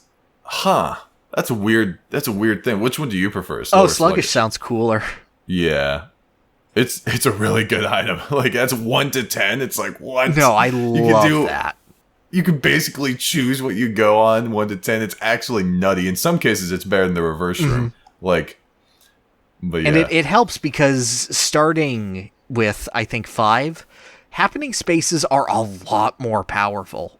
To compensate for that, there's usually only one in a place, in a given placement on the board, whereas in previous Mario parties, there'd be like 2 or 3, sometimes scattered about, but just in a line, there will be a couple happenings. Yeah, for sure. And to also kind of semi-nerf happening spaces, they make it so there's more bonus stars that can appear, right? Because in previous Mario parties, like before Mario Party 7, before Mario Party 7, you have like the coin star, minigame star, and, happening star. And then in Mario Party 6, they replaced the coin star with like the orb star. Sadly, it makes me cry. Yeah. But yeah, Mario Party 7. Well, this is kind of my gripe, actually. I wish that there was an option to choose which bonus stars out of the ones that could potentially show up. Like, you can choose, because, like, what are all of them? Like, there's the shopping, running, red space, happening, minigame. Is that it? I think so, but dude, you're speaking to my soul right now.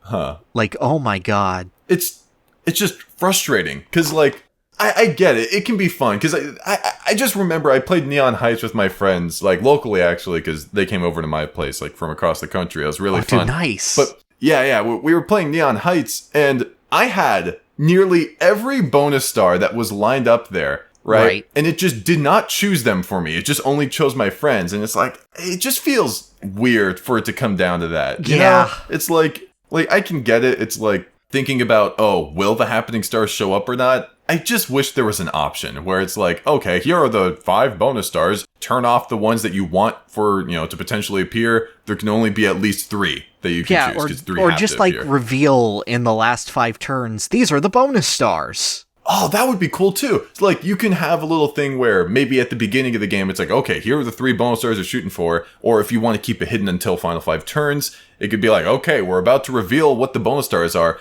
Or maybe the player in last can maybe choose which of the bonus stars will appear. That'd be so good. Something like that, where the player in last is like, choose which bonus stars appear, or they roll on a roulette, or whatever it is. And that's it, right? So you still have 5 turns to kind of like aim your game around what's happening, but at the same time, the last player could maybe put in their favor, because who knows, maybe they landed on a lot of red space and they're like, you know what, screw these guys, I want red space star, and then everyone else might try to catch up to you on that. But that's one of my gripes with Mario Party 7, that the bonus stars aren't really guaranteed in some cases. Yep.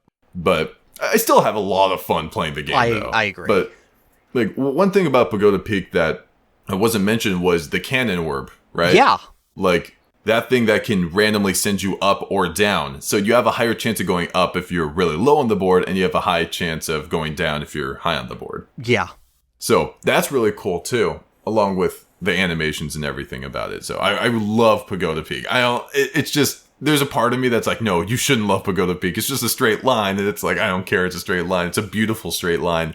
I know, I love it too. And then I look at 8, and I'm like, oh, Goomba's Booty Boardwalk. Okay. Yeah, like I compare it to that. I'm like, but do you like Goomba's Booty Boardwalk? And I think, no, I don't like Goomba's Booty Boardwalk. Then why do you like Pagoda's Peak? And I'm like, I don't know. It just works. It just works. Like, I have fun there. I feel like whoever wins there deserves it.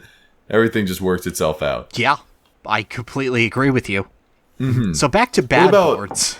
Yeah, bad boards, you're right. What are your feelings on the Chain Chomp boards, Snowflake Lake and Pyramid Park? I hate them so much. Cool, dude. So do I. I don't like I have both of them listed as the worst boards from 6 and 7, respectively. Oh my gosh. You asked me what my... Oh, did you ask me what my least favorite board on 6 was? I asked if Fair Square was, and you said, no, let me go through them. And then we started talking about Pagoda Peak. I literally forgot about Snowflake Lake. I'm not kidding. Like, I dislike that board so much, sometimes it just gets erased from my memory. Like, it's almost like the devs sat down at the table, and they're like, how can we make this the most unfun Mario Party board possible? And then like the employees are like, why would you want to do that? It's like, so we can make the other boards look better. It's almost like that's why they made it that way. Because not only, like, sure, you start off with stars and whatever, and that can be fun in some cases. Like with, I think Pyramid Park did it better. But in Mario Party 6, when it's nighttime, you can't escape. Why? Why do they make it like that? It doesn't make any sense to me. I like some of the ideas with it. Like, I like that the ice rink is frozen in one time and you skate around and then it's a snowball fight in the other. Yeah. And, like, it's got a bunch of cute ideas, but I just don't like the chain chomps. I don't like the idea of literally paying 10 coins to cut your roll short for the chance of getting a star. Like, this is Magma Mountain done poorly for me. You being mad. I can kind of see that. Like, I almost feel like I'd play on Magma Mountain before any of the Chain Chomp boards. Although, I do like Pyramid Park a little bit Pyramid better. Park hits that over-centralization point because just the red Chain Chomp is so ungodly powerful that the odds are incredibly high that you will just get the Chain Chomp, have a real damn big roll, and then be in position to get the Chain Chomp again next turn. Yeah. It's just crazy. Yeah, the loop is too small to compensate, and if you roll big, I did the math like months ago, but there are only a very select few spaces on the board that you cannot reach with Red Chomp. It's ridiculous. It's actually ridiculous. And I get it, you have to pay coins for it. But you only pay 10 coins for Red Chomp. Yeah, it's just... Is it hard to get up there? No, you just go left. Me, I don't play on that board very often for reasons. No, you just go left, and I hate to disparage the board because it has claptraps in it, and I'm like, I fucking love Donkey Kong, dude. But like, God, I don't get it, dude. The same thing with Snowflake Lake. It has Wacka in it. I love Wacka. I didn't even know that. Yeah, it's one of the few appearances of Paper Mario characters, and I'm like, yes, more please. Never again? Yeah, okay. I love references like that. It's just, it just gives me, it feeds my soul, right? But I don't understand. Like, they brought it back in Mario Party 7, of course, with Pyramid Park. I think Pyramid Park is a better version of it, because at least you don't get cut off from your junctions anymore. Yeah. Like in Mario Party 6, it's like, it's nighttime, you're staying on the outskirts of the board if that's where you last. It's like, you can't burn down the iceberg or anything, or you can't at least pay coins so it moves or something like that. You can't do anything. You're just stuck in a one-way route of doom where the Chain Chomp will steal your star, and whoever paid that red Chain Chomp or whatever it is, whoever can roll higher, will just kill you. And it's just over. There's an idea there with no, I'm going to the center, I'm going to be safe today, versus I'm going to be on the prowl and I'm going to hunt people, and anyone else who is dangerous and stupid like me, damn, watch out. But there's an idea, but it comes down entirely to luck. I don't know how you would make it better. I don't either. I just don't like the boards. I don't like the concept of the boards.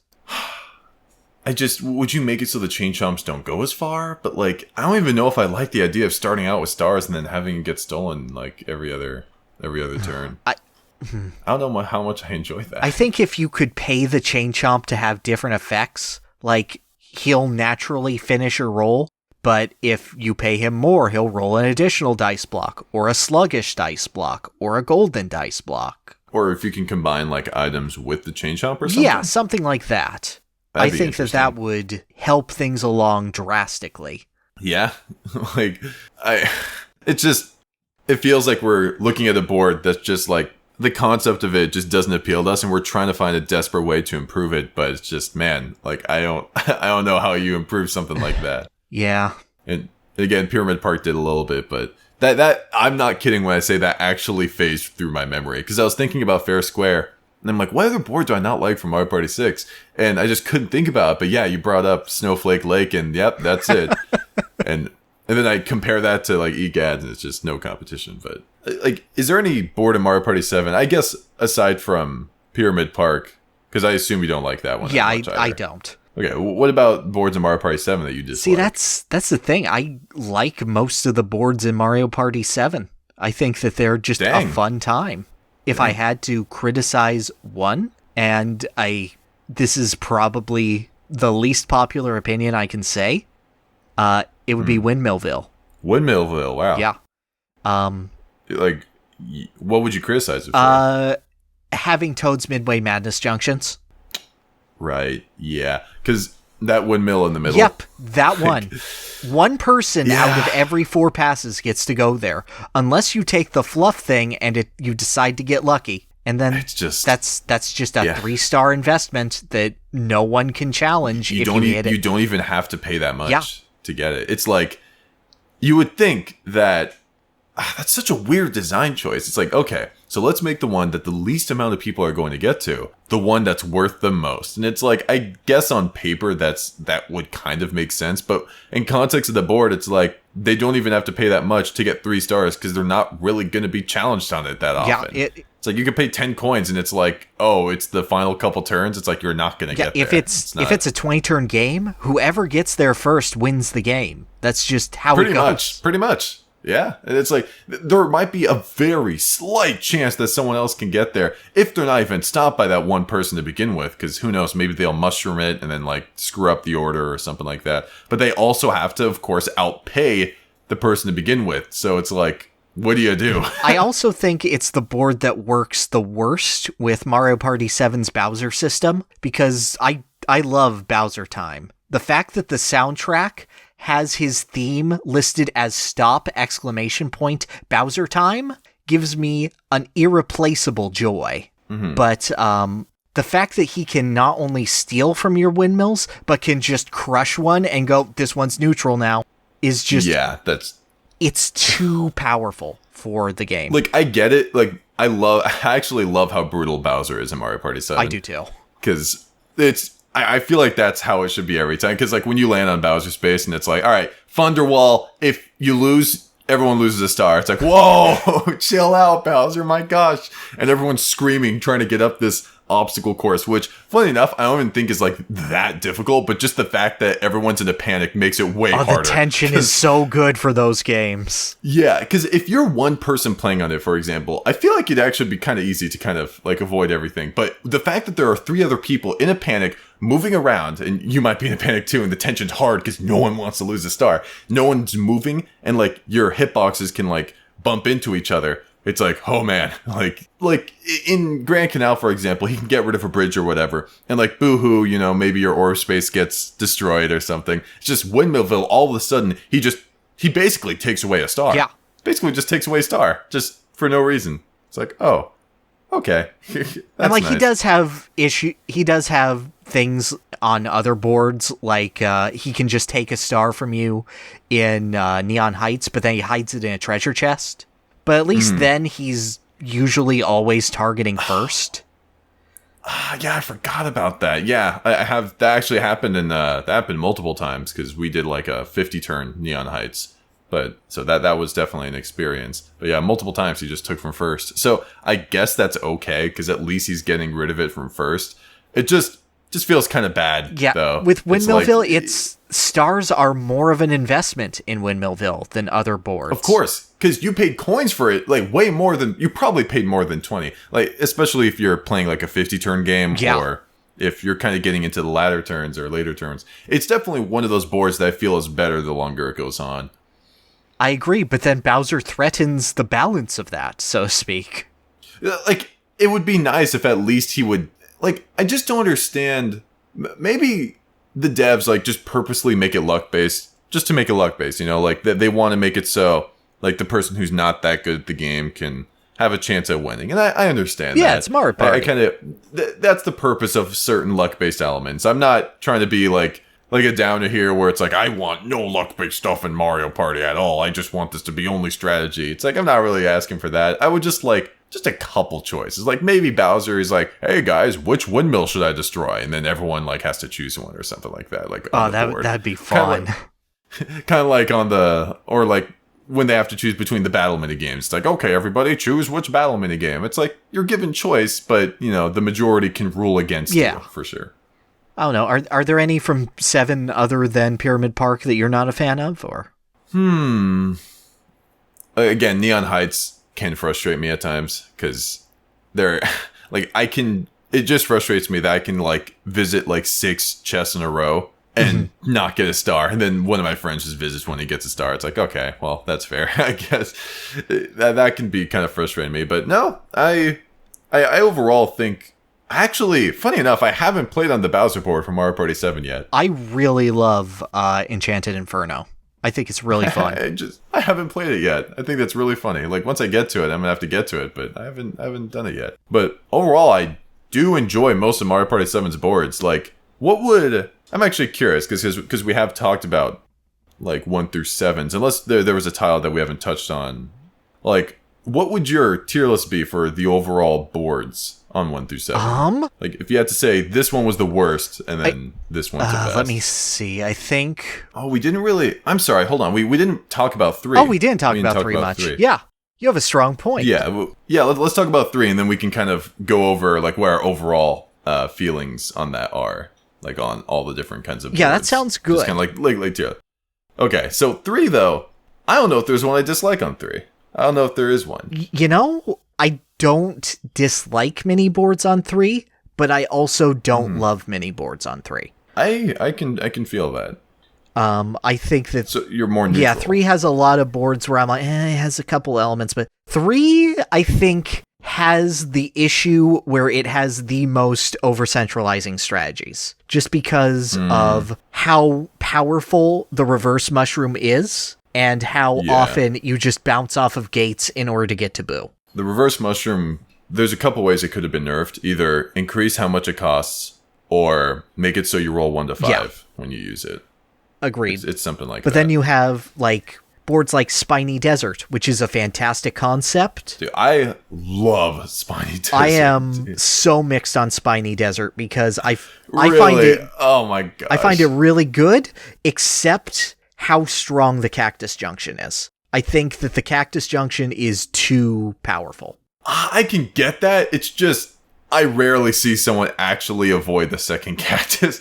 Like, a lot of the times I'll see someone screw it up, or, like, because, like, if someone's like, oh, I want to purposely hit that second cactus, like, yeah, sure, they can do it, but if they're trying to jump over the first one, I'll see them hit it a lot, or if they want to try jumping over both, I'll see them hit it a lot. I think it's the perfect difficulty for how good it is. No, I agree. It's a learned skill, and that's really good. And the fact that it only is a layup for 2 specific stars really balances it. My issue is how strong stalling by hitting the first cactus is. Because then you have an infinite loop to constantly hit that cactus. You have access to an item shop as many times as you want. And you are in the perfect position to reverse into Boo for a double Boo turn. That is true. I never considered that. And even if you screw up that reverse, you still can just go to the item shop and do it again. Yeah, that's true. Granted, like, you have to hope that Baby Bowser or Koopa Kid shows up to begin with, but I do see what you mean. Well, no, that doesn't matter because you just bounce off of it, get a cellular shopper, and then just go again. You're right. Yeah, my bad. Yeah, I haven't seen people do that before, but that definitely is a strategy. It's not even that many spaces away. Like, it's only 7 spaces away, that cactus. Like, you can just keep doing that over and over again. You also have access to a battle space, too, if you want to, like, shake things up. And Bowser, if you want to, like, you know, potentially time for something. Like, if you want to, like, oh, I'm going to try to timing for a potluck, because, you know, you can time the roulette in that game. It's just, I love the cactus skip so much because of how much control you have over getting everywhere you want to go. I think it's pretty sick there. I would make it so there's like 1 less happening on those stupid quicksand pits, because like you can land in them. Just 1 less, maybe on both. Like the bottom one already has only 4, but like that top one, man, that one has 5. It's like, just get rid of one of those. Oh no, that one is brutal. Like, because I've seen players just go back and forth, especially because it brings everybody in. It will envelop everybody there and bring you in and suck you out, and spit you out. And it's like, okay, whoa, let's just chill here for a moment. But I love the junctions on it and everything. Like, I love the movement options, and I think the junctions are pretty great. And the skeleton gates I think are pretty solid too. That at least you have to skeleton gate to get to Boo to begin with, right? Well, no, because you just reverse into the cactus, because Boo is only like, I think 4 spaces away from the junction that brings you to him if you reverse into him. Yeah. Mm-hmm. I don't know. I always see Boo used by reverse instead of by skeleton key in that board. So interesting. Yeah. Every now and then, though, like when I get a reverse mushroom and my friends already know what I'm about to do, they'll just purposely try to screw me over because they're like, we can't let you do that. We can't let you reverse into Boo or do anything like that. So it's almost kind of like a social balancing mechanic where if I have a reverse and I'm trying to shoot for Boo, then someone's going to try warp blocking, someone's going to try plunder chesting, someone's going to try to, if they have it, barter box or just whatever they will to prevent someone from using that strat. So I feel like it hasn't happened to me as much. All right, I can see that. My only other issue is just how strong item spaces are in 3. Because, like, your game strategy can be determined entirely by an item space you landed on in the first 5 turns. Yeah, and you can just get multiple items from it. Like, Toad will be like, hey, or I'm sorry, like Baby Bowser or someone's gonna be like, hey, do you like to study? And you're like, nah. It's like, okay, here, have 3 items. And it's like Boo Bell, freaking, like, mushrooms. And it's like, okay, sometimes Toad's like, I like you. Have some keys. I'll give you all the skeleton keys you can carry. And you're like, wow. Thanks, Toad. Just throw them all into the garbage, dude. Maybe keep 1 or 2. Oh, neglect everywhere. It's like maybe if he gives you all the mushrooms you can carry, at least you can move around. But if you're not close to a skeleton gate, it's like, well, I guess I'll keep one of these. It's kind of annoying though. But Woody Woods, I can kind of see how it's like, a little bit. See, that's weird because Woody Woods is the one I love.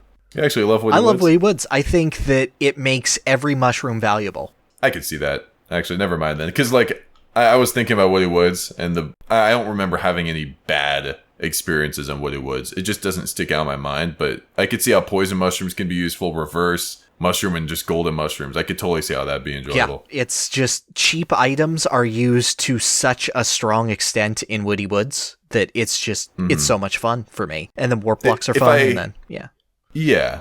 If I had to say, though, I'd probably say Creepy Cavern would be my least favorite. I would... The Mario Party 3 board. I think my least favorite would be Deep Bloober. Because of the luck-based junction? Because of the luck-based junction and because of the constant tentacle things. Again, you just gotta remove one of the happenings on each side. I know. Like, it's too much. Like, there's... Like, I'm counting right here. There's 5 on each side, right? Like, you are likely... And I get there's a skeleton gate on... Okay, so there's a junction on the top side, but at that point, you would have had to avoid 3 happenings. Mm-hmm. And on the bottom side, there's a junction there to kind of try to, manipulate your space count maybe to avoid one of the happenings or something like that. Yeah. But, man, it's just too many. At least make them 4, like, minus 2 happenings, 1 from each side, because that can just be annoying going back and forth over I just and over think again. that the bottom half of Deep Bloober Sea is just miserable. There's just nothing going on there unless a star spawns. Yeah, it's kind of brutal. Yeah. And then if you go see the top left, I hope it blows me right. Oh, it didn't? It's okay. Let me hit one of the other 7 happening spaces. Yeah, getting blown to the right is the absolute best because, like, it's almost like what you said with Spiny Desert, but it's like another loop. It's like you just Boo over and over again. And sure, there's a bank to kind of balance it out, I guess, but like.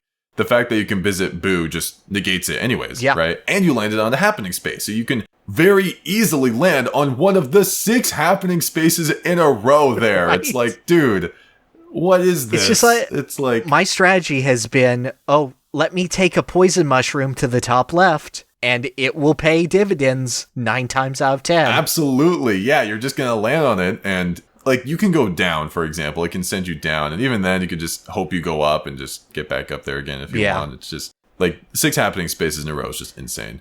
And, like, you don't even have to take it, right? You can mash. Yeah, and, you can mash out of it. And it's an easy mash. It's an easy match. It's really easy. It's not even like one where it's like you have to be a really good button masher. It's like, I'm a terrible button masher. I can match out of that and I'll stay on the happening. And that's just it, right? But, and then like you said, if you brought a poison mushroom, you can easily land on the happenings. And even if you don't have a poison mushroom, there's still a high chance you can land on the happenings again because there's so many of them. There's 6 there's in a a gate row. that you can bounce off of right before it. So even if you roll high, that's -4 to your roll. Yeah. It's like, man, it's kind of nutty. Like Deep Blue Sea has so many happenings to its detriment. I feel like the top left area, it's like a little overpowered, maybe reduce 1 or 2, maybe probably 2, and then reduce 1 from the top and bottom of that like little route or or just like only 1 on one of the routes. Either way, Deep Blue Sea it can kind of mess with you a lot. So I can kind of see that. I can see why that'd be a bit unenjoyable. I guess my frustration with Creepy Cavern, though, is if you're stuck on one of the sides without the thwomp. Yeah. It's like, ugh. Yeah. Or like the womp is laying down and you're like, let me buy. And it's like, no, I want like I want a poison mushroom. Give me a poison mushroom. And it's like, you go to the item shop. There's no Baby Bowser. It's like, am I really going to buy a cellular shopper, buy a poison mushroom just to get this womp to move? It's so stupid. And it's another one of those boards where I feel like the left side is significantly more fun than the right. Just do the way it's laid out, and it has Boo, so. Do you like Waluigi's Island, or just Waluigi Island? You don't? See, I feel like I shouldn't, but like, I kind of do, because of just how chaotic it is. I wanted to, but then I played a 50-turn game on it, and... Oh, come on. And no, I was in second, we had someone way in first, and we had 2 people who realized that the optimal strategy was to just camp the top left island until chance time showed up. Wow. And guess who got all of their stars stolen on a bad roll? Hey, so it's like, it's so unabashed with what it's trying to do. I just can't help but respect it. Because it's like, it's Waluigi, dude. It's like, it's literally Waluigi's board. See, the one thing that I don't like is how difficult it is to get to Boo on it. Yeah. You can't reverse into him, and it's a 50-50.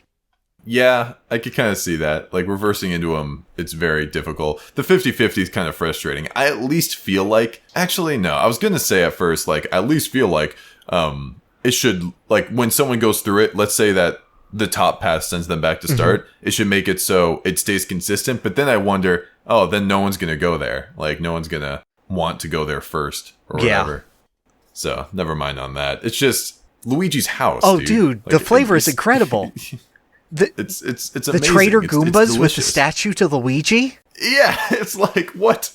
Like, he has like a whole oil factory on this island that he took over from Luigi. It's heavily implied that was Luigi's at first, but then Waluigi took it over. It's amazing. And it's like that explosion at the bottom that could take away all these coins, and I don't like the skeleton gate in the bottom left. Oh yeah, no, it's like, I don't know why that's there. I think it's the perfect 20-turn board, but I think it falters in longer games by far.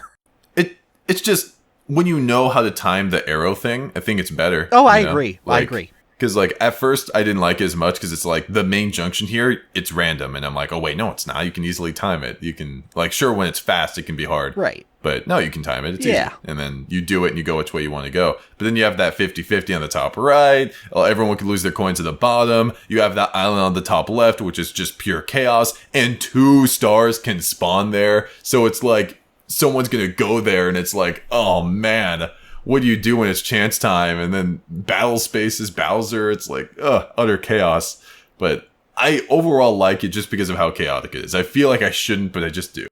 I can appreciate it, and it's such an instantly appealing board just for what it is, and I love the theme to it. Just It's the perfect character board. It is. I totally agree with that. Like, Mario Party 1 had character boards, but it's like, they didn't feel like character boards to me, I guess. Like, they were named after him, sure, but like, Waluigi Island, like, that is a very Waluigi board. Yeah. Like, Wario's board, for example, Wario Battle Canyon, like, sure, it's like, there's chaos, because, like, there's bombs and whatever, I guess. But, like, for example, if I was making a Wario board, I would have like 2 to 3 boos on the board or something like that. Like people stealing from each other all the time. There's coins like run amok everywhere, like because he's so greedy. Like there'd be a high coin economy at all times, and just almost something like that, right? Because like it feels more like Wario. You don't think the core of Wario's character is making the bombs of different colors go, maybe we're not so different after all? Nah, it's just so weird to me. Yeah, it's like I don't really get it. It's like I guess Peach's birthday cake. I don't understand what the. Maybe it's just because Waluigi has one of the most well-defined personalities. Well, see, that's the crazy thing, because this is the game that established his personality. Yeah, it is, isn't it? Because I know he appeared in tennis, but he wasn't like Waluigi and yeah, tennis. He had like a weird like death glare and stuff. But no, this was goofy Waluigi beats Bowser in a fist fight and then kills him. Pretty much. So now that so we talked about Mario Party 3 now. How would you do your like little rankings on 1 through 7? Okay. So I'm gonna think about mine I need to think. I think I would go. Is this from worst to best? I think this is from best to worst, because it's easier for me to say my best, because my best is 6 and 2, and I think those are a tier above the others. I think that those just have really solid board design. 1 that maybe falters a little, but overall just really, really strong fundamentals, and they get the most out of their item systems that they possibly can. Yeah. Then 7. Then 3. Like, are 7 and 3 on the same tier? 7 and 3 are the same tier, but I put 7 above 3, like, very distinctly. Like, 6 and 2 I could go either way, but 7 and 3 I feel 7 is much stronger than 3, but I don't think 3 is distinctly weaker. And then the trash. And then the trash? So that'd be like 5, that'd be 1, 4, 5.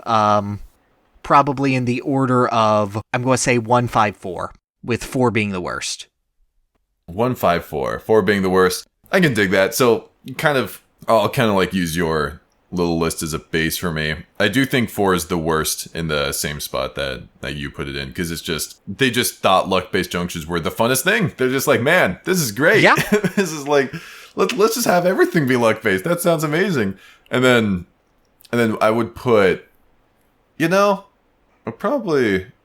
I just don't have as much fun on ones. I'd probably put 5 above 1 instead, if only because I just feel like I have more options with 5, at least with what direction I'm able to go and like space counting and everything. Because in 1, almost everything's a straight line. I can see that. I admittedly love the brutality of 1 more than I should. So yeah, like I'd probably put like in the same tier. I put 1 and 4 with one another, and then above that, like a tier above, because I do enjoy 5 a bit more, like 5's boards a bit more, if only because when I make choices, I can make choices and go into these different kinds of spaces. Even though there are a couple weird boards in 5, I would put 5 in its own tier, though. I don't think anything is as neutral to me as 5. And then above that, what do we have? We have like 2, 3, 2, 3, 6, 7. Yep. Because 2 has So above that tier on 5, I'd probably put 7 there. It's hard for me to say because I haven't played Enchanted Inferno yet. I had some fun with the Windmillville a bit. Neon Heights gave me some struggles, so I'd put 7 there. And I'd probably put 2 right next to it. I'd probably put 3 and 6 in my little S tier then, okay, if that's the case. I'm not sure if I'd put it in that order, though. Because I really enjoy, because like 3 is the one that I've played more often than all the other ones, and I've just Chilly Waters, Spiny Desert. I have fun with Waluigi Island. The Creepy Cavern is the only one I don't really play very often, and I have a lot of fun with those. But I think 3 and 6 are so solid that it's hard for me to say which one is over the other. So if I'm going best to worst, I'd probably do 3 and 6, and then the next tier might be like 7 and 2 in that order. All right. And we haven't talked about this, but that's okay. And then the one below that is 5, and then I'd go like 1 and 4. Like I'd play on Mario Party 1's boards, but before I play on Mario Party 4's boards, like at least 1's boards are like, it's clear what I'm supposed to do. Like, right. It's clear. It's like, all right, we're going in a straight line. It's cool, whatever. But like 4 is like, hey, let's have fun, maybe. And it's like, no. So that's my whole list on all the boards for 1 One has Yoshi's Tropical Island, and that is a laugh a minute. So I can't. Yeah. It's just... There's, oh no, the fish ate him again. Look who's suffering. It's everyone. But yeah, at least you have that. Or like with one, at least like it zooms into some of the board events, which I think is cool, by the way. I don't know why they didn't bring that back. I agree. That's like, I understand. Like it was, I thought that was so cool. Like, and it's almost funny in a sense. Cause like I was talking earlier about how one almost felt more board centric, where it's like, they almost viewed it like a literal board game. But it's the only Mario Party that does it from a perspective that you would never see a board game perspective from, if that makes sense. Like 2 and onwards, right? Like you see the board events from that isometric board perspective. Yes. Right? Mm-hmm. As if you're playing on an actual board. But Mario Party 1, the one that is almost treated like a board game, doesn't give you the board game perspective. It gives you this third person perspective. Like it's weird. Like, you see how big the thwomp is in comparison to your character, or how big Bowser is in comparison to Toad or whatever. And it's cool, but like they just don't do that. It's weird. Yeah.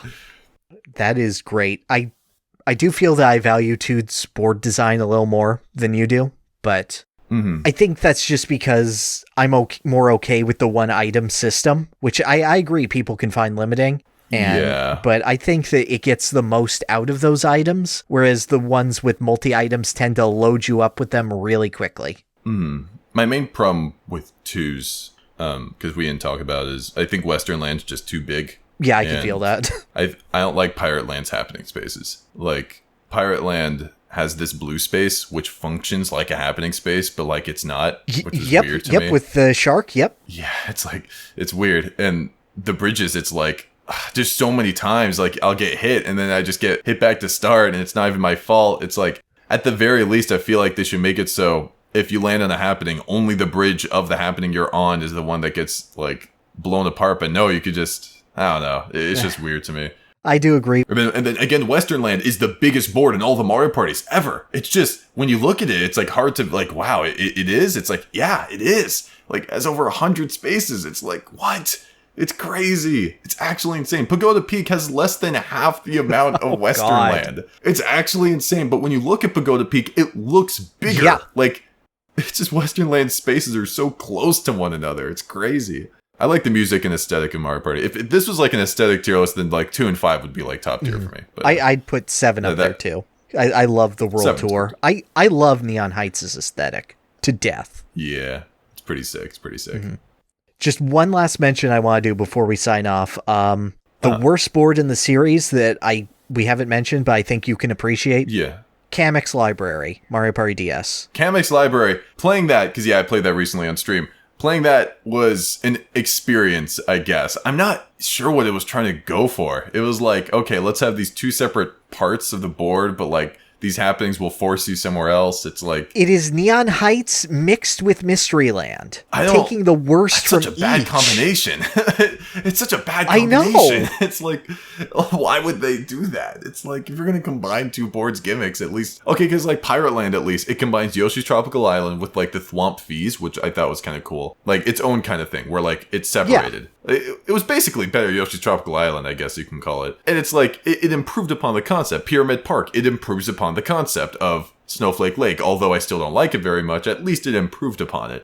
But it's just Kamek's Library is like, hey, let's have some fun here. And it's like, no, this isn't fun. I think it has no redeeming qualities whatsoever. And I don't think that the Mario Party DS item lineup does it any favors at all with how strong that item shop is. Nor do I think the friend space does. I think I think it's absolutely worthless. It's just, I would play on it over a couple of the other boards that we have talked about, though. Like, funny enough. I wouldn't. I don't know. Like, it's just, when I'm playing on the board and I'm going in the straight line and I don't have many options other than Pagoda Peak, I guess, it's just, there's something about it that just rubs me the wrong way. Like, just not being able to do anything. At least in Kamek's Library, I was able to, like, move around, buy items and stuff. It's like Mario Party 1, I'm playing Peach's Birthday Cake. I can play that board with my eyes closed, quite literally, because it's like opening your eyes when you're playing Peach's Birthday Cake. There's no reason to, unless you land on a happening, I guess, and then you purchase one. But like, yeah, you're right. I don't know. But like I can at least respect Kamek's Library for, I don't know, at least giving me an option to move left or right. I don't know, man. It's just, I don't know. I think it fails in flavor. I think it fails in execution. I think it's just a miserable time. That pinball machine. Pinball machine's cool. I love it. It's probably my favorite Bowser board now. It is stupid fun. It's such a cool concept and everything. But yeah, what would you say is your least favorite board in the series overall? Just looking back now. The whole series, my least favorite board, man. It might be Snowflake Lake. Like, I literally just don't have fun on Snowflake Lake. Because, like, a lot of these boards, even Bowser's Magma Mountain, when I'm playing through Bowser's Magma Mountain, although I say I dislike it, I still enjoy myself. Because it's like, it's fun when you take the gamble and it wins out. Right. It's fun when you're able to avoid it. Although it is a 50-50 of going to Bowser to Boo, it's also like Bowser has to roll for a star or coins to be taken. So it's like, there was a 50-50 that you could have taken on the top right to get away. There's a 50-50 of you even going to Bowser, and there's about a 50-50 of him taking a star. So it's like, the chances are low anyways, and it can be fun when a gamble wins out, and I can appreciate that. But like, Snowflake Lake, man, I just don't have fun on there. It's like, stealing a star from players who couldn't really get away when it's nighttime doesn't feel fun to me. It's like not being able to get away when it's nighttime doesn't feel fun. Even when you can get away, that chomp that you talk about where you don't even have to pay much and you get like multiple dice blocks doesn't feel fun to me. It's just, there's a reason why they improved it the way they did in Pyramid Park, because I'm sure they knew themselves like, oh wait, this probably wasn't the best concept. We didn't do our best on here. Let's make it so players can actually move away. So I'd probably settle down on Snowflake Lake is my least favorite. Fair square if things go really wrong. Well, yeah, of course. And that's weird because I place like 3 and 6 together on like the top of my tier list. So like, I guess 6's boards are like love them or hate them for me. Because like, I love Clockwork Castle. I love Egad's Garage. And I don't like love Towering Treetop, but I still really enjoy it. No, that's fair. And then Castaway Bay I haven't played enough. Because I love Castaway and Egads. And then Towering Treetop. Yeah, it's good. I'll take your word on Castaway. Like, I've only played like once, but from what I've seen, just like looking at it, it's like, it does look good. I'll fight you on it. I don't care. Let's go. Yeah, so your least favorite then is the Kamek one. Kamek's right? Library, but if we're only counting what we covered, probably Toad's Midway Madness. Yeah, like, if... It might be surprising that I'm not saying Toad's Midway Madness. My main problem is the starting section. That's like my main issue. Because at least with everything else, you can get an item to like hopefully change your fate. But like that first one, like there's no item shop there in that loop. So it's like... Well, yeah, but then like, the item selection is so weak in Mario Party 4. And it happens so... You don't like mushrooms? Like, oh, dude, I love mushrooms. I love it when they take away the good mushrooms and leave you with only the bad mushrooms. And they combine the mushroom with the key, so you have to poison yourself. Oh my gosh! But no, I think the star placement in that board is mean. You can go like 10 to 12 turns with no one getting a star. It's definitely my top like 5 like least favorite boards. Like it's down there. Trust me, with Snowflake Lake. Like I do not like Toad's Midway Madness. So yeah. But yeah. that went on for a spicy 2 hours. I felt a lot of catharsis from that. I really enjoyed this. I did too, as well.